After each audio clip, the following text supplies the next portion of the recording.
Hello, this is Ben Anders from Innovative Solutions, CPAs and Advisors. And I am here today to teach you how to calculate a key nonprofit metric called the months of unrestricted cash. This is a great metric to help your nonprofit achieve long-term sustainability. Essentially, the months of unrestricted cash refers to the number of months of operating expenses that can be paid with the cash your nonprofit has on hand or in the bank.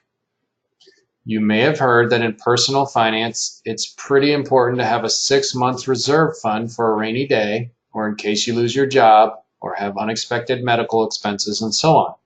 Well, the same goes for businesses, and a great target for a nonprofit is to have 6 months of unrestricted cash on hand. Hopefully you keep your cash in a bank and not in a box like on this picture, but I just wanted to have something for you to look at while I was talking. Now I'm going to pull up my spreadsheet and show you how to calculate the months of unrestricted cash.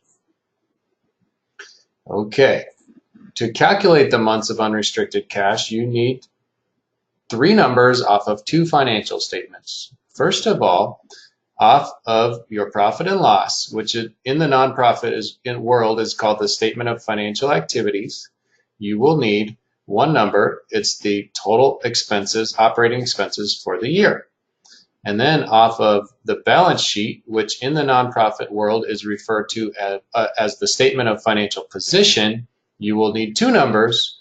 You will need the cash and cash equivalents, and then you will need the net assets, the restricted net assets. And in this financial statement, which is under a new revised format that's been coming out recently, it's called net assets with donor restriction.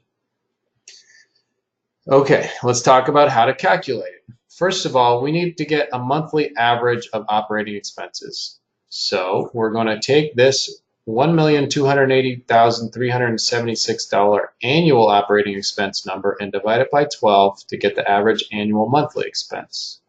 I'll do that here on my calculator. 1,280,376 divided by 12. Gives me $106,698 a month on average spent to operate this nonprofit. I'm going to put that down here for safekeeping while I calculate another number. Okay, next we're going to calculate the available cash. You need to know how much cash is available to pay the monthly operating expenses. We have this nonprofit has $249,827 in the bank, but $50,000 of that is restricted, either by purpose or by time or until something is accomplished. It's restricted by the donor when it was given. So we can't use that. So the first step here is to subtract off the $50,000 from the cash and cash equivalents number. So I'm going to get my calculator again. 249,827 minus 50,000 gives us available cash of $199,827.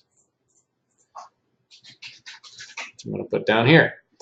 And then the last step for calculating the months of unrestricted cash is to divide the available cash by the monthly expenses. So I'm going to take that $199,000 number and divide it by 106,698. So I get 1.87 months, which I'm going to just put down here. This means that this nonprofit has enough cash on hand to pay 1.87 months of operating expenses. It's not great, but it's not bad either. 3 would be better, 3 months, and 6 months would be ideal. And you should, in your nonprofit, have a target of having 6 months of unrestricted cash on hand for a rainy day, for unexpected expenses or unexpected circumstances. Thank you very much for watching. I hope you will use this helpful metric in your nonprofit, and I hope you will put it on the financial dashboard that your board uses at its board meetings. I also hope you will use it to help you build the operating reserves for your nonprofit and create long-term sustainability. Thank you very much for listening, and have a great day.